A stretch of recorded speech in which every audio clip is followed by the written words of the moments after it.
হে WhatsApp guys, কী অবস্থা সকলের? আশা করি তোমরা সকলে ভালো আছো। তোমাদের দোয়ায় আমিও অনেক অনেক ভালো আছি। তুমিও কি আমার মতো সেম একই প্রবলেম ফেস করতেছো? ডিএলএস লাইভ ম্যাচ খেলতে গেলে বারবার প্লেস ওয়েট বা কানেকশন প্রবলেম দেখাচ্ছে এবং ম্যাচ চলাকালীন হঠাৎ করে কানেকশন প্রবলেম ইস্যু দেখিয়ে গেম থেকে বের করে দিচ্ছে। তাহলে এই ভিডিওটি তোমার জন্য। মাত্র 5 মিনিটেই সমস্যার সমাধান করে ফেলতে পারবে এই ভিডিওটি সম্পূর্ণ না টেনে দেখলে। তো চলো বেশি বকবক না করে চলে যাই মূল ভিডিওতে।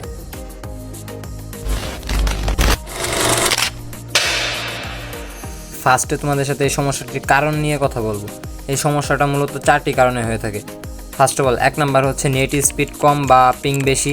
2 নাম্বার, ব্যাকগ্রাউন্ডে অন্যান্য অ্যাপ নেট নিচ্ছে। 3 নাম্বার, ভিপিএন চালু থাকলে। 4 নাম্বার, ডিএলএস গেমে আপডেট না করা থাকলে।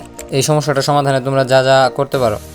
ফার্স্টে তোমরা যদি অ্যান্ড্রয়েড ইউজার হয়ে থাকলে তোমাদের গুগল প্লে স্টোর থেকে গেমটা আপডেট করে নিবা। আপডেট করে নেওয়ার পর তোমরা যদি ডাটা ইউজ করে থাকলে তাইলে তোমরা করবা 4G বা 5G ডাটা স্টেবল করে রাখবা। আর বেশিরভাগ ডাটা ইউজ না করাই বেটার হবে। ওয়াইফাই ইউজ করলে এই সমস্যা কখনোই হবে না। গেম খেলার আগে সকল ব্যাকগ্রাউন্ড অ্যাপ বন্ধ করে দাও।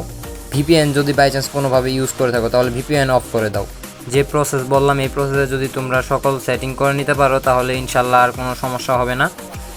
ভিডিওটি ভালো লাগলে লাইক দাও, কমেন্ট করো, তোমার বন্ধুদের সাথে শেয়ার করো যাতে তারা সমস্যার সমাধান করতে পারে। এবং গেমিং টিপস পেতে সাবস্ক্রাইব করে রাখো, পাশে থাকা বেল বাটনটি বাজিয়ে দাও। খুদা হাফেজ, দেখা হবে পরবর্তী কোনো ভিডিওতে।